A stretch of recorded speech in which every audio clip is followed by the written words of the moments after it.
Bueno, y no solo estas publicaciones, otras también estarán presentes en la Feria Internacional del Libro, gracias al Fondo Editorial del Jurado Nacional de Elecciones. Nos acompaña en este momento el señor Carlos Alza Barco. Él es director de la Escuela de Gobierno de la Universidad Católica. ¿Cómo estás, Carlos? Bienvenido. Un gusto también estar con ustedes. Muchísimas gracias a ti por acompañarnos. Vamos a hablar de una nueva publicación. La publicación se llama Igualdad para construir la democracia. Es un análisis de candidaturas LGTBI en los procesos electorales del 2006 al 2016. Un estudio, ¿no?, que se centra en diferentes casos de América Latina y el Caribe. Es un libro muy importante. Yo creo que este libro, Igualdad para construir democracia, aquí tenemos ya casi la impresión, casi por salir de la imprenta, ¿no? Un libro que se llama Igualdad para construir democracia. Creo que es un esfuerzo enorme que precisamente narra y analiza un poco las trayectorias políticas de los candidatos que visiblemente se mostraron con su orientación sexual o su identidad de género en las elecciones, tanto municipales como las elecciones generales. Y por cierto, hacemos una referencia y una revisión breve, pero digamos importante, sobre lo que ha ocurrido en América Latina y el Caribe en materia de participación política de la comunidad LGBT. Creo que el esfuerzo del Jurado Nacional de Elecciones y el compromiso por trabajar estos temas, que creo que el título resume bien, Igualdad para construir democracia, de eso se trata, con el acompañamiento de la Escuela de Gobierno y el Grupo de Investigación en Políticas Públicas para la Diversidad Sexual, en este caso DISEX. Creo que es un trabajo interesante de análisis sobre lo que finalmente a veces está detrás y que no vemos sobre los candidatos y candidatas que participan en las elecciones, especialmente esta población LGBT que ha tenido, por cierto, progresivamente en los últimos años mayor participación, ¿no? Con mucha satisfacción, hace unos días nada más el Jurado Nacional de Elecciones recibía este reconocimiento justamente como promotor, ¿no?, bueno, de participación política y defensor sobre todo de los derechos humanos de este colectivo, de este grupo.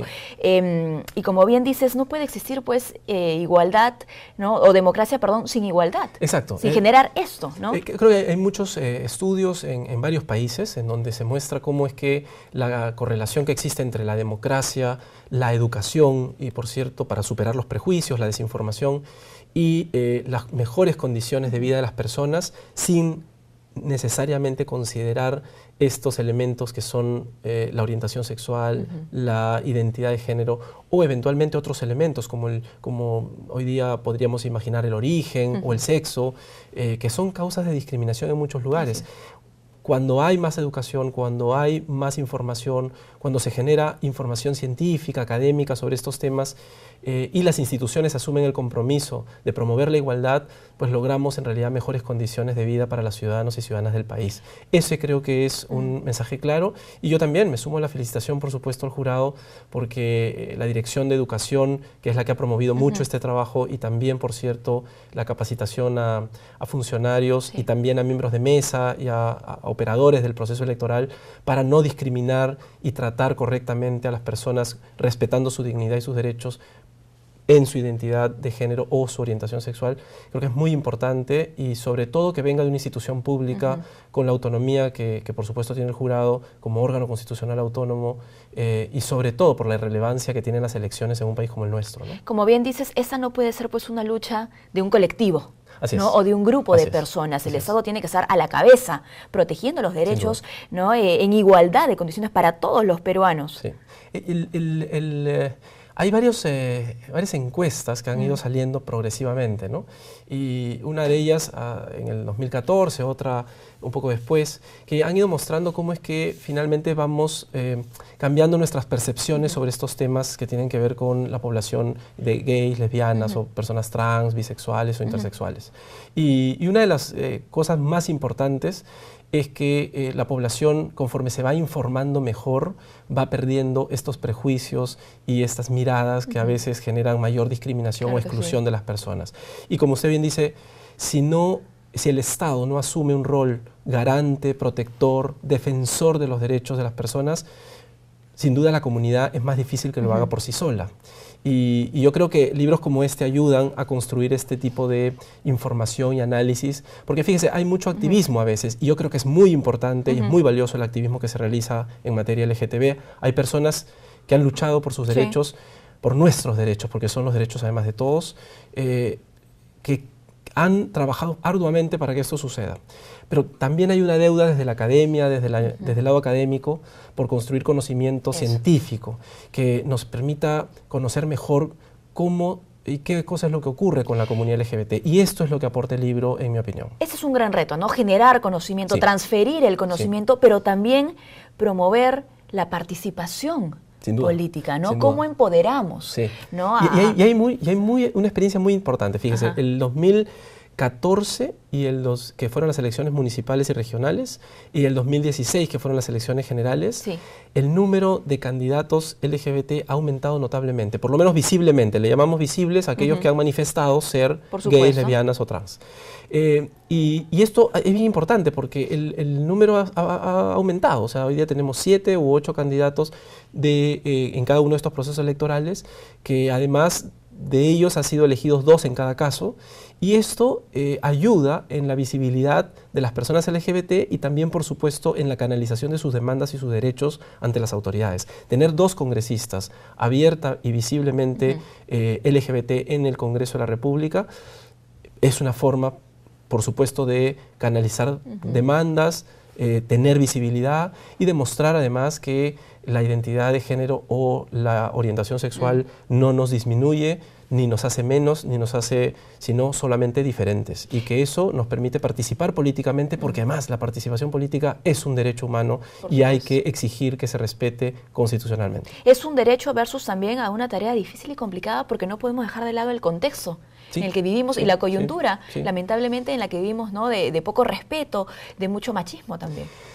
Una de las cosas más interesantes, porque el libro además muestra, logra investigar haciendo una especie de trayectoria de vida política de los 11 candidatos que hemos seleccionado.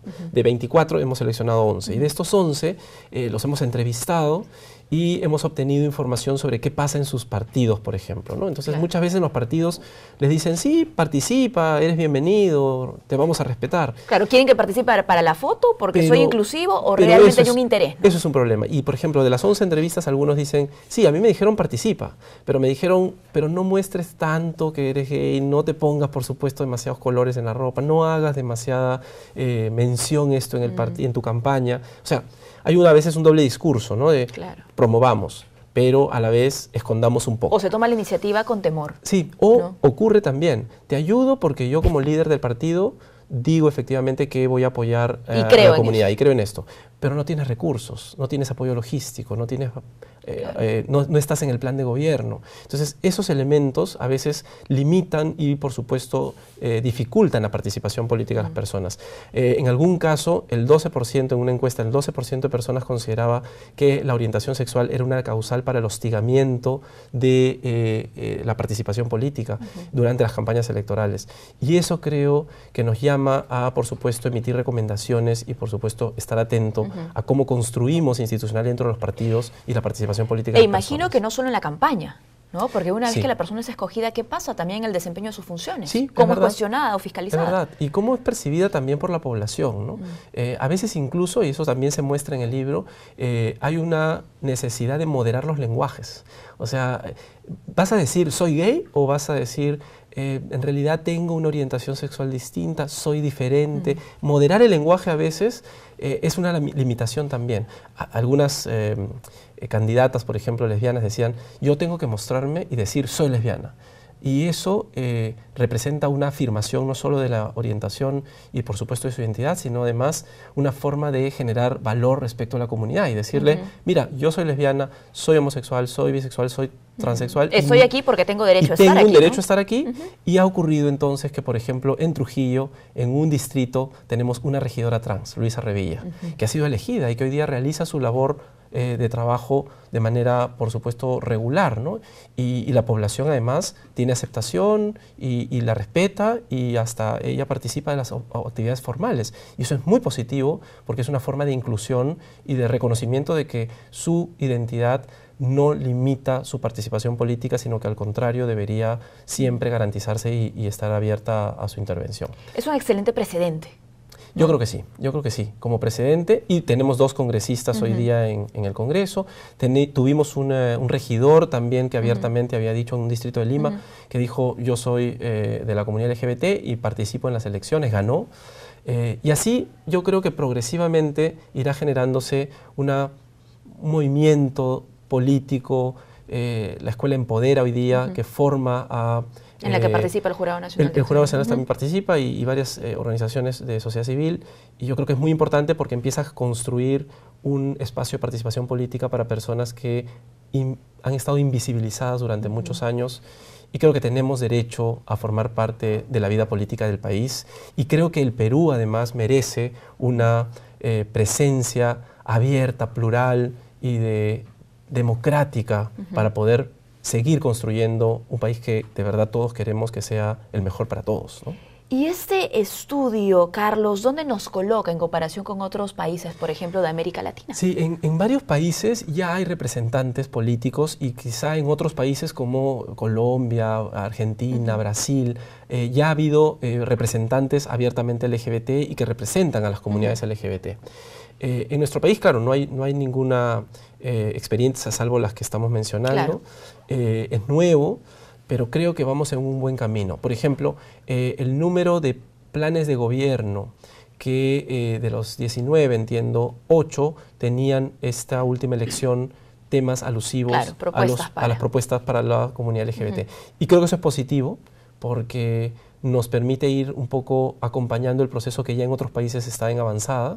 Por supuesto, es inimaginable ya la distancia ahora entre los países europeos y nosotros, ¿no? O sea, Inglaterra, Alemania, Francia, Italia tienen, por supuesto, regulaciones y participación política muy intensa. Elevada. Sí, por supuesto. El alcalde de París en algún momento fue gay, el defensor del pueblo del País Vasco fue gay, el alcalde de Montreal, claro, la alcaldesa... Y que no se trata, ojo, de copiar y pegar, ¿no? Pero sí tomar como referentes para la reflexión y para ver cómo aplicar también en nuestro país. Y lo más importante... O cuáles fueron sus procesos para llegar a eso, ¿no? Así es. Yo creo que allí la autoridad pública, y por eso es que insisto, me parece muy importante que desde la autoridad del Jurado Nacional de Elecciones se empiece a generar conocimiento serio, ¿no? Académico, sin los apasionamientos que a veces nos genera el activismo, sino más bien desde la reflexión analítica, y en eso creo que el asocio con la Escuela de Gobierno de la PUC ha sido importante.